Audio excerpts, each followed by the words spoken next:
ஹalleluya. Good morning. விடிஞ்சிருச்சுங்க. 7 மணி ஆயிடுச்சு. எப்பொழுது விடிஞ்சிருச்சு. எழுந்துட்டீங்களா? தேவனுடைய வார்த்தைகளை கேட்க ஆயத்தமா இருக்கிறீங்களா? வாங்க ஒரு சிறிய ஜெபம். பரிசுத்தரே, எமக்கு நன்றி ஆண்டவரே. இன்னொரு நாள் எங்களுக்கு கொடுத்திருக்கிறீங்க. இன்னொரு முறை எங்களோடு பேசுங்க. எங்கள் உள்ளத்தின் வாஞ்சைகளையும் தேவைகளையும் சந்தியுங்க. உம்மை கனம் பண்ணுகிற வாழ்க்கை எங்களுக்கு கொடுங்க. உம்மை நோக்கி கூப்பிடுகிற மனசு எங்களுக்கு கொடுங்க. உங்க துணையை எங்களுக்கு கொடுங்க என்று கிறிஸ்துவின் நாமத்தில் ஜெபிக்கிறோம். ஆமென். எப்படி இருக்கிறீங்க? ஒவ்வொரு நாளும் வசனத்தை கேட்கிற நீங்க எப்படி இருக்கிறீங்கன்னு கேட்பது என் கடமை.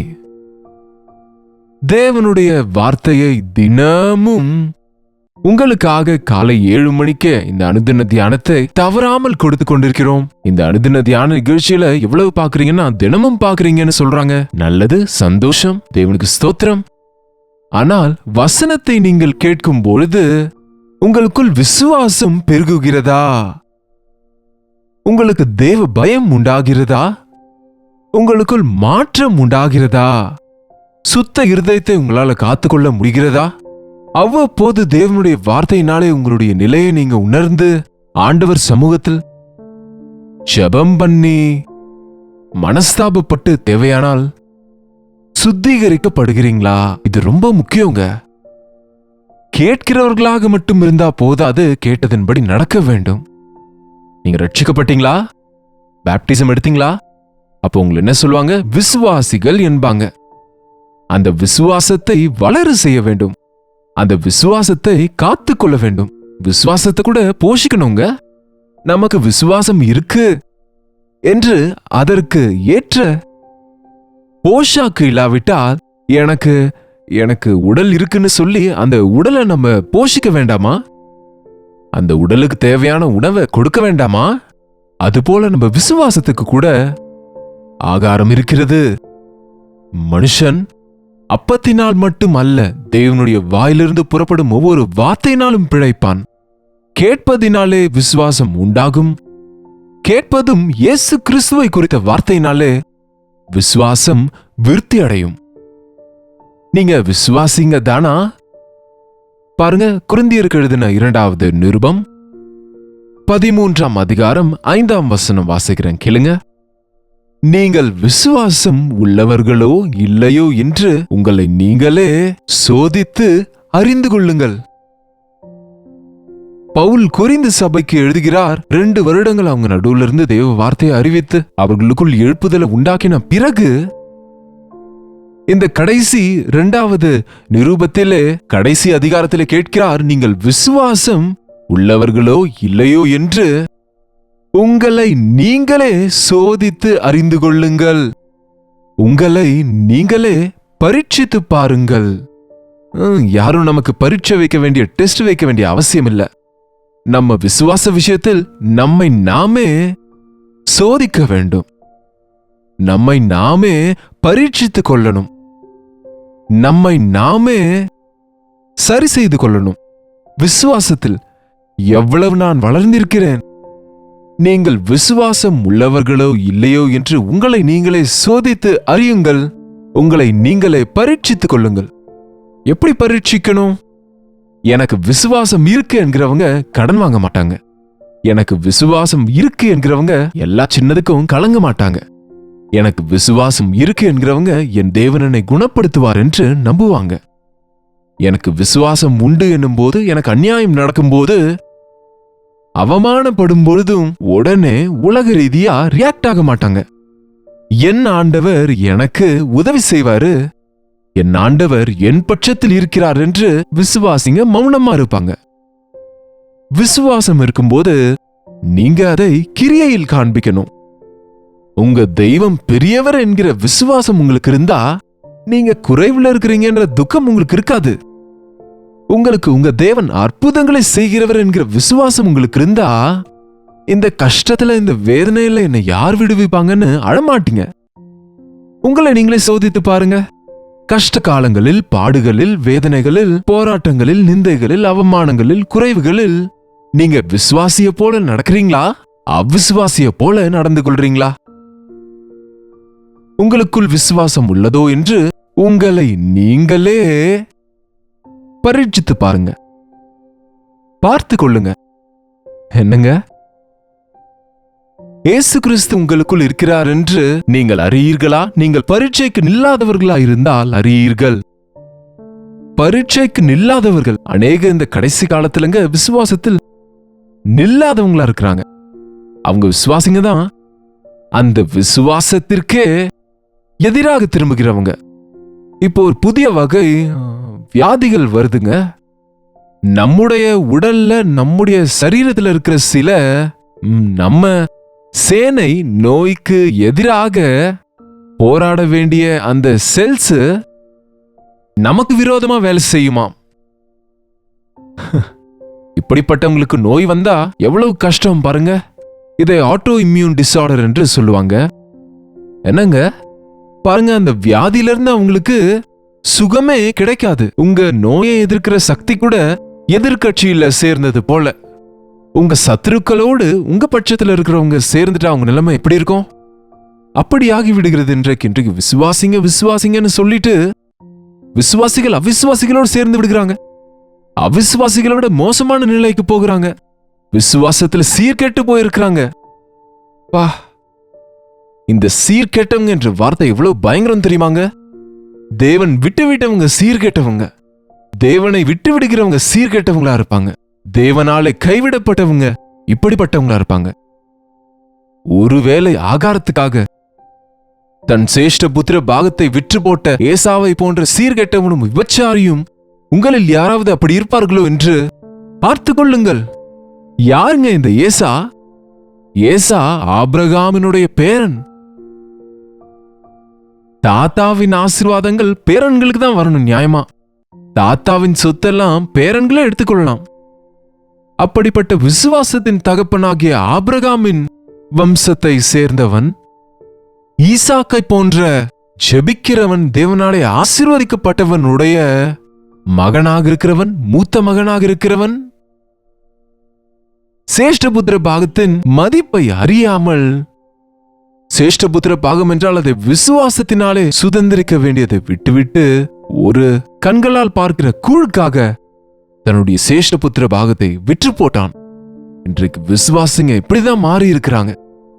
விசுவாசிகள் உலகத்தில் இருக்கிற மனிதர்களின் பாராட்டுக்காக, உலகத்தில் இருக்கிற மனுஷங்களை சந்தோஷப்படுத்துவதற்காக, அரசாங்கம் கொடுக்கிற சலுகைகளுக்கு ஆசைப்பட்டு இன்றைக்கு விசுவாசத்தில் நிற்காதவங்களா இருக்கிறாங்க. நான் கிறிஸ்தவன் அல்ல என்று சொல்லுவதற்கு எந்த தயக்கமும் இல்லாமல் இயேசு ஆண்டவரை விட்டு விடுகிறாங்க. அவங்க எத்தனை பேர் இன்றைக்கு வெளிப்படையாக ஆண்டவரை புறக்கணிக்கிறாங்க? இன்னும் எத்தனை பேர் இன்றைக்கு விசுவாசிகள் என்று சொல்லிக் கொண்டும் ஆழ் மனதுக்குள்ளே எவ்வளவு வேணும் விசுவாசத்தின் மேலே வேலை செய்யாமல், விசுவாசம் உள்ளவர்களாக நடந்து கொள்ளாமல் அவிசுவாசிகளை விட கொடிய நிலைக்கு இறங்கி போகிறாங்க. பரீட்சித்து பாருங்க. ஸ்லோ பாய்சனை போல உங்க விசுவாசம் நாளுக்கு நாள் அவிசுவாசமாக மாறுதோ என்னமோ. கொஞ்சம் கொஞ்சம் தேவனுக்கு தூரமாகிறீங்களோ என்னமோ. அதற்கு தான் தேவனுடைய வசனம் விளக்கிலே எரிகின்ற திரியை உள்ள தள்ளுவாங்க. அந்த காலத்துல விளக்கு பயன்படுத்தும் போது தீபங்களிலே அந்த விளக்கு எரிய எரிய திரிய கொஞ்சம் உள்ள தள்ளணும். அதுபோல ஒவ்வொரு நாளும் உங்க விசுவாசம் அணைந்து போகாம தேவனுடைய வார்த்தை என்னும் வார்த்தையினாலே உங்களை மீண்டும் மணல் மூட்டி உங்களை விழிப்படைய செய்கிறோம். எத்தனை பேர் உங்களை நீங்க ஆராய்ந்து பார்க்கிறீங்க? எங்கேயாவது எனக்குள்ள அவிசுவாச எண்ணம் வந்ததா? எங்கேயாவது எனக்குள்ள அவிசுவாச சுபாவம் காணப்படுதா என்று உங்களை நீங்களே பரீட்சீங்க. விசுவாசத்தில் நில்லாதவர்களா இல்லாதபடிக்கு பாருங்கள். 5ஆம் வசனம் 2ஆம் பகுதி பாருங்க. இயேசு கிறிஸ்து உங்களுக்குள் இருக்கிறார் என்று உங்களை நீங்களே அறியீர்களா? கிறிஸ்து உனக்குள் இருக்கிறாரா? கிறிஸ்து இல்லாதவன் சீர்கெட்டவன், சபிக்கப்பட்டவன். கிறிஸ்துவின் ஆவி இல்லாதவன் அவன் சபிக்கப்பட்டவன். இயேசுவை நம்பி மீண்டும் அவரை விட்டுவிட்டவர்கள் அவர்கள் விசுவாசத்தில் நில்லாதவர்கள். உங்களை நீங்களே பரீட்சித்து பாருங்கள்.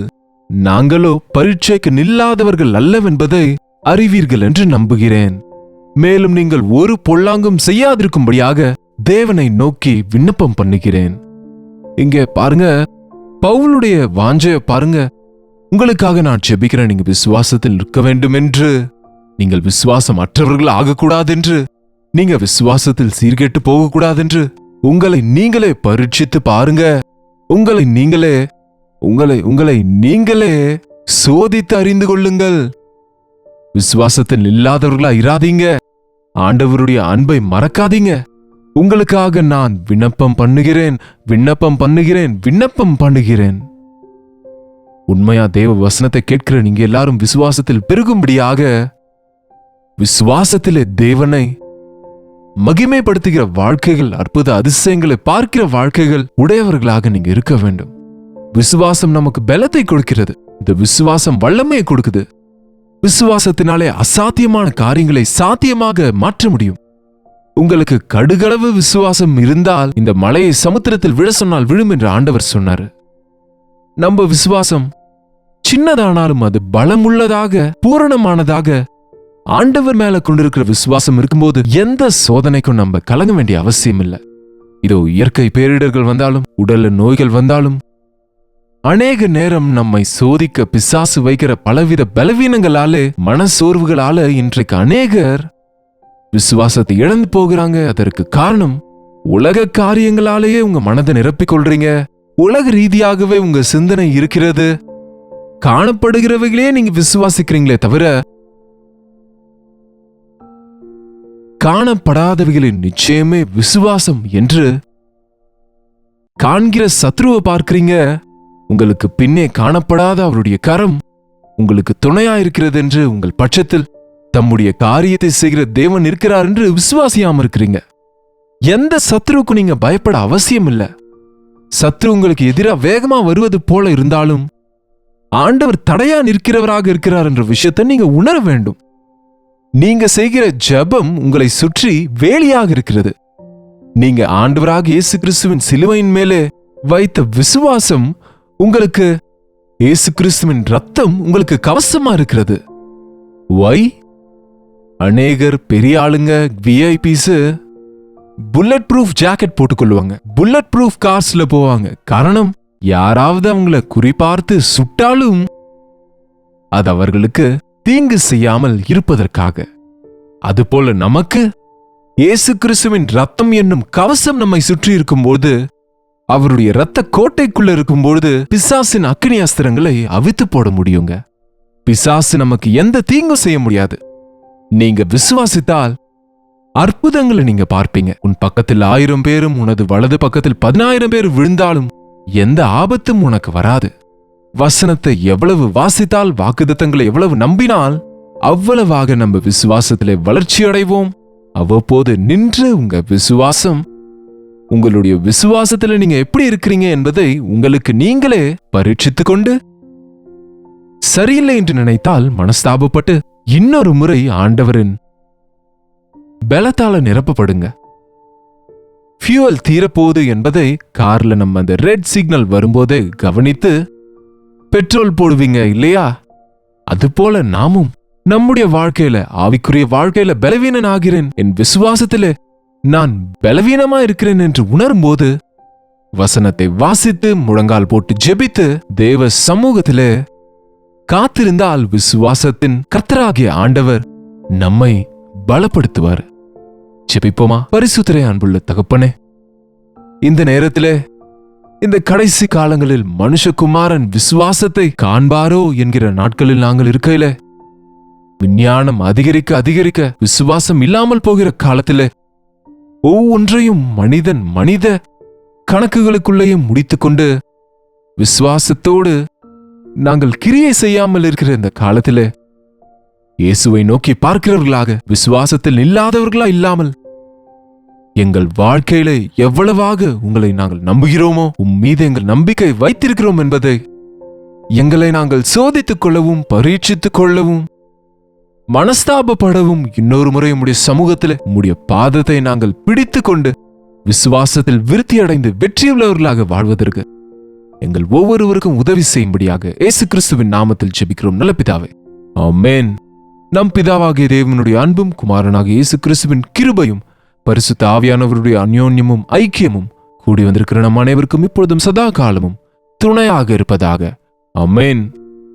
தேவனுக்கு ஸ்தோத்திரம். உங்களுக்காக நாங்க ஜெபிக்க வேண்டும் என்று நீங்க விருப்பப்பட்டால் உங்களுடைய பாரங்களை 8939801234 நம்பருக்கு ஒரு டெக்ஸ்ட் அல்லது வாய்ஸ் மெசேஜ் மூலம் தெரியப்படுத்துங்க. உங்களுக்காக நாங்க ஜெபிக்கிறோம். நிச்சயமா அற்புதமாக தேவன் தம் கிருபையினால நமக்கு உதவி செய்வார். தெலுங்கு, தமிழ், ஹிந்தி, மலையாளம், பெங்காலி, ஒரியா 6 மொழிகளில் டிவி நிகழ்ச்சிகள் கூட கொடுத்து கொண்டிருக்கிறோம். 50% இந்தியன்ஸ்க்கு இன்னும் ஸ்மார்ட் போன் இல்ல, அவங்க யூடியூப் பார்க்க முடியாது. ஆகவே அவர்களையும் ரீச் பண்ணுவதற்காக தேவனுடைய வார்த்தையை கடந்த 20 வருஷமாக கொடுத்து கொண்டே இருக்கிறோம். இந்த ஊழியத்துக்காக நீங்க ஜெபித்துக் கொள்ளுங்க. இந்த ஊழியங்கள் அநேக பிரயாசங்களினாலே கூடியது. ஆகவே உங்களால முடிந்தால் கர்த்தருடைய ஏவுதல் உங்களுக்கு இருந்தா இந்த ஊழியத்தில் பங்கு பெறுங்க. கர்த்தருக்கு சித்தமானா நாளைக்கு இதே அனுதின தியான நிகழ்ச்சியில் தேவ செய்தியோடு உங்களை மீண்டும் சந்திக்கிறேன். அதுவரை கர்த்தருடைய கிருபை உங்கள் ஒவ்வொருவருக்கும் துணையாக இருப்பதாக.